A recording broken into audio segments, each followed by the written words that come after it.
CMR shopping mall, one stop destination for festive fashion. Lucky winner మీరేనేమో చూసుకోండి మళ్ళా.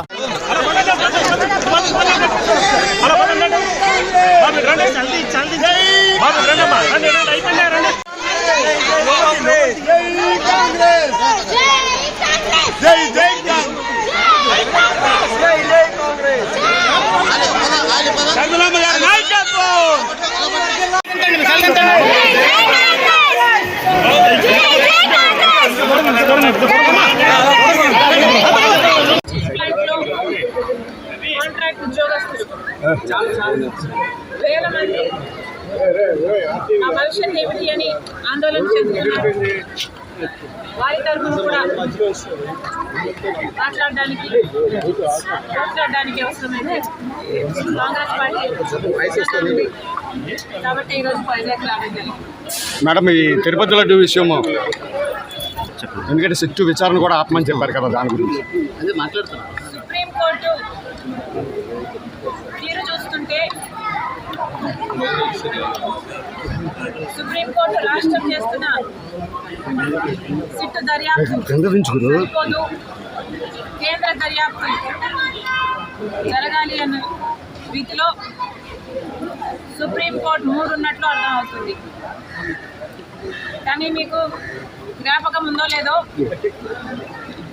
అందరికంటే ముందు లడ్డు కల్తీ విషయం బయటపడిన వెంటనే సిబిఐ ఎంక్వైరీ జరగాలి అని మొట్టమొదట అడిగింది మేమే, కాంగ్రెస్ పార్టీ. సిబిఐ ఎంక్వైరీ జరగాలి అని కాంగ్రెస్ పార్టీ యూనియన్ గవర్నమెంట్కి లేఖ కూడా రాస్తుంది. ఆ తర్వాత గవర్నర్ గారిని కూడా కలిసి వారు కూడా ఇంటర్వ్యూన్ అయ్యి సిబిఐ ఎంక్వైరీ కోసం ప్రయత్నించాలని అడగడం జరిగింది.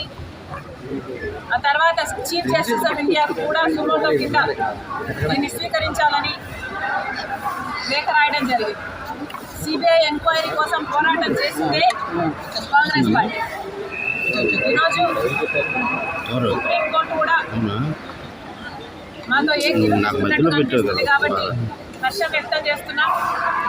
మిగతా పార్టీలు చంద్రబాబు గారికి అయితేనేమి, పవన్ కళ్యాణ్ గారికి అయితేనేమి, జగన్మోహన్ రెడ్డి గారికి అయితేనేమి, కాంగ్రెస్ పార్టీ ఇదివరకే చెప్పింది దీన్ని రాజకీయం చేయొద్దు అని.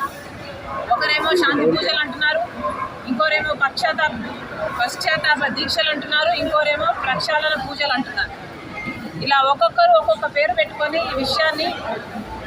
ఈ విషయానికి మతం రంగు పూస్తున్నారు. ఇది సరికాదు, రాజకీయాలకు దీన్ని వాడుకోవద్దండి అని కాంగ్రెస్ పార్టీ ఇదివరకే చెప్పింది. అదే విషయాన్ని సుప్రీంకోర్టు మళ్ళీ చెప్పినందుకు సంతోషం. సుమన్ టీవీలో మీ పర్సనల్ అండ్ బిజినెస్ ప్రమోషన్స్ కోసం కింది నెంబర్కి కాంటాక్ట్ చేయండి.